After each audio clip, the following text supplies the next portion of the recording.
So I'm installing an American Auto Wire Classic Upgrade Kit on my 1967 GTO. This is part 2. I decided to break the video up into 3 parts. The inside of the car, which includes the fuse box and the dash, all the stuff that's under the dash, and the instrument cluster. And then I decided to do the under the hood portion as part 2. So this is part 2. And it's going to include the under the hood controls, and then the engine harness, and then the front lights.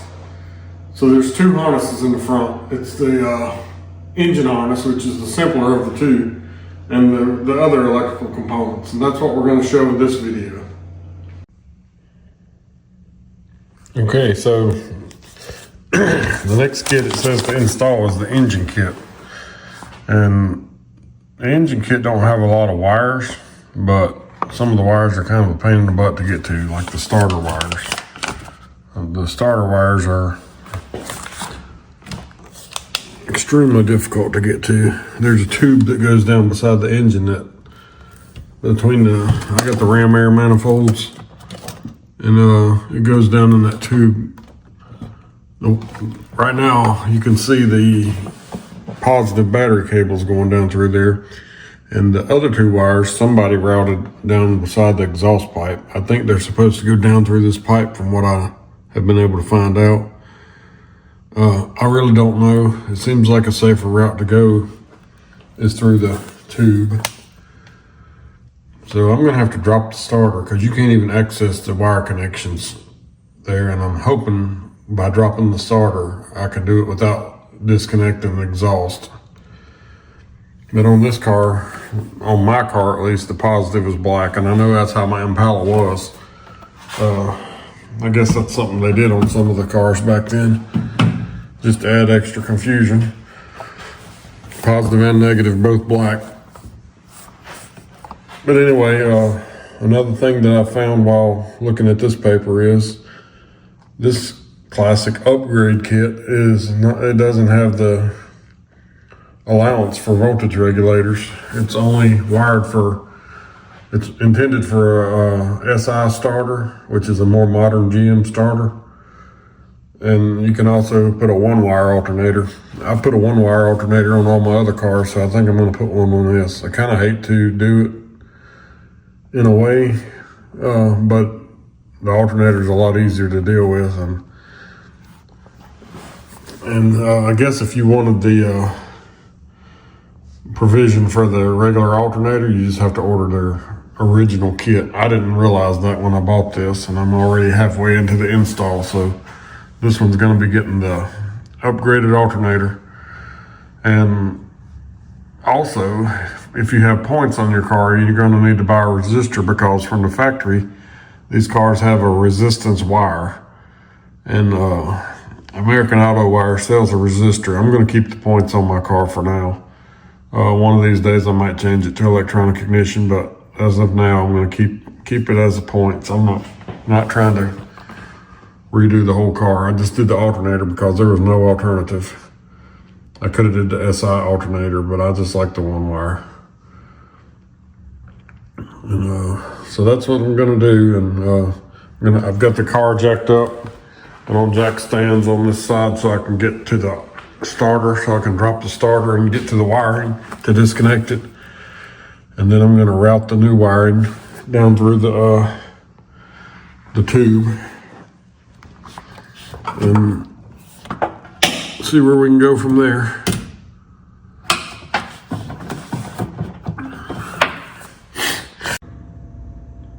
Okay, so I dropped the 2 starter bolts, and this is the way to do it for sure. You can see the wiring that's on here. You got the big positive from the battery, and then I got the big red from that powers the fuse box pretty much. It's gonna be coming back just like this. And then I have the purple on the S, and that's all the wiring that I got on this. And I'm gonna run my wiring down now and leave a little length so you can drop it like this. I've never messed with the Pontiac starters, but I can tell you right now it's a tight fit compared to Chevrolet. This engine, I guess cramming this bigger engine under the hood and the bigger exhaust manifolds kind of tightens everything up, but it comes out. But anyway, I just wanted to show what we got here and before we start. Okay, so from the bulkhead connector, I'm only going to be using a few of these wires. I'm going to be using the white for the tack, the pink for the is going to be going to the resistor,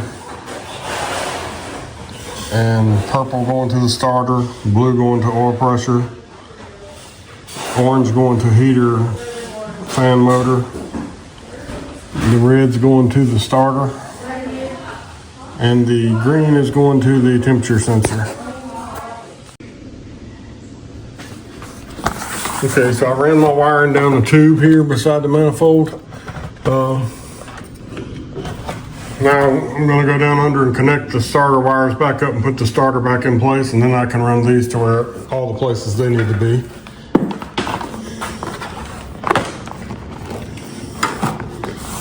And I'll tape everything up once I get it into the correct place that it needs to go. This heavy red wire was in the kit. It goes to the alternator, and you cut it to length once you route it the direction you want to route it.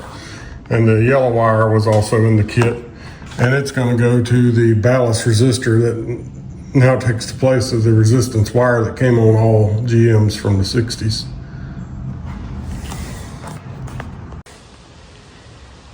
Okay, so I just wanted to show, I'm done with under the hood as much as I can get done.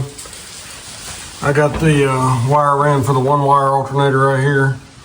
That wire goes down to the starter big terminal. Got the wire for the temperature switch. And across here, I've got the other wires. The orange wire is for the heater blower motor. The blue wire goes down to the oil pressure switch. And white wire goes to the tack. Pink and yellow wire are going to go to the resistor. That's for the points. That goes to the other side of the positive side of the coil. Okay, I just wanted to show that I did get the ballast resistor. I ordered it from Summit and it came the next day. But it was the one from American Auto Wire, but it doesn't have to be. As long as you get the one, I think there's a lot of them that'll work for that. But anyway, that's what I did. I mounted it on the firewall. I don't really like that because it doesn't look original. But you see it on a lot of other cars besides GM's. Anyway, that's complete now. So now I'm just waiting on the alternator and I'll be able to complete the engine wiring. So the next thing that it tells me to do is install the front light kit, which is kit number L. So I'll find it and start looking at it now. Okay, so you got to ground the headlights, and the original ground screw for the headlights is up in there. See that there? It's up in the hole above the park lights.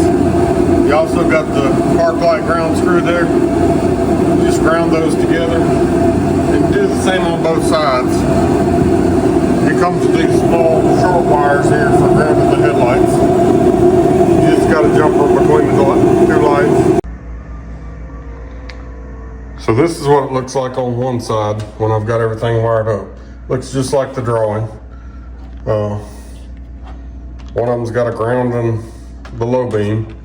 Then there's the low beam, the ground, and the high beam on the other one. And then that stuff's going to be taped up and brought across underneath this, and along with the last wire, which is the horn wire, and it drops off in the middle and splits into two for the horns. And that's it for this front piece, once I get all this taped up and put together. I also wanted to show that I found these on eBay that are the original style tie downs for the wiring. Okay, this is what your horn wires are going to look like. You just connect them, two of them together. You connect it and splice it like that, run it from one to the other, and it goes behind there. Okay, one thing I was wanting to talk about today is I'm putting a one-wire alternator on my 60 off. I've already taken the voltage regulator off. On a one-wire alternator, all you need is one single wire that goes to the battery. In this case, on this car, I've connected this wire and it goes down to the starter, and the starter wire comes back to the positive battery terminal. And that's pretty much it. It's that simple. But you can see on my 65 Impala the way that I've got it hooked up. I've got the battery cable going over here to the alternator and coming back to the battery. I ran it there instead of running it to the starter. On the Chevrolet, the starter's on the opposite side of the alternator. On the GTO, it's on the same side, so it made it a little easier. But that's really all there is to it. And on the Chevrolet, I put a junction box here, and you can do that on any car where you can just tap off of it. But on the GTO, I didn't need to. This classic, this American Auto Wire classic update kit has plenty of areas inside the car to tap into for power, so I didn't need to do it. But anyway, the alternator I'm putting on is a PowerMaster 100 amp alternator. They make all different amps. I put 150 on the Cadillac, and I think that's 150 here on the Impala, but it's not necessary. I'm not going to use anywhere near that amount of power. So I'm just doing this basically for convenience of installing my kit, and it gives you, like, if you want a radio or anything like that. But basically it's the same exact shape. You can get the same one for the GTO.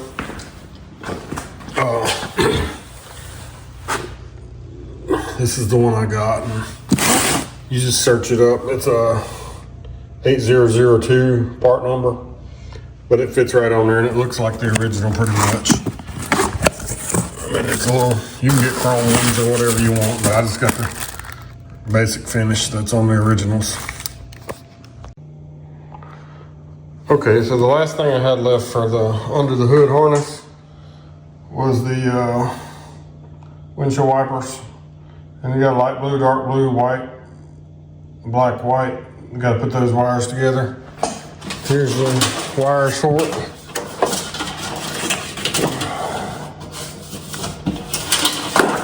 I gotta make them up to look just like what we got here.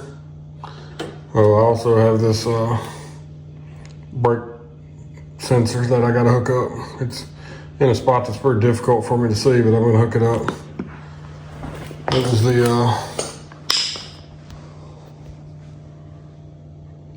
it was the one for stock brake sender.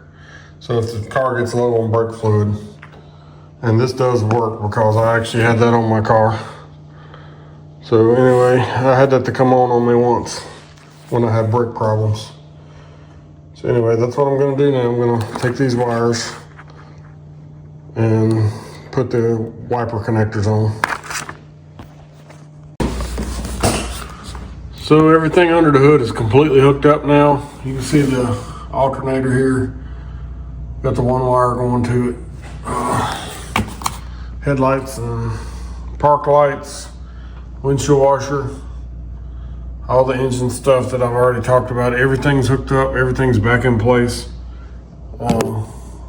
Plugs are in the firewall. I will say those plugs kind of tricked me a little bit, and it took me a few minutes, but one slides into the other. The right hand one that goes to the wipers and all that slides into the engine one from the side. It doesn't overlap it. I was trying to make it overlap it and I was fighting with it for no reason.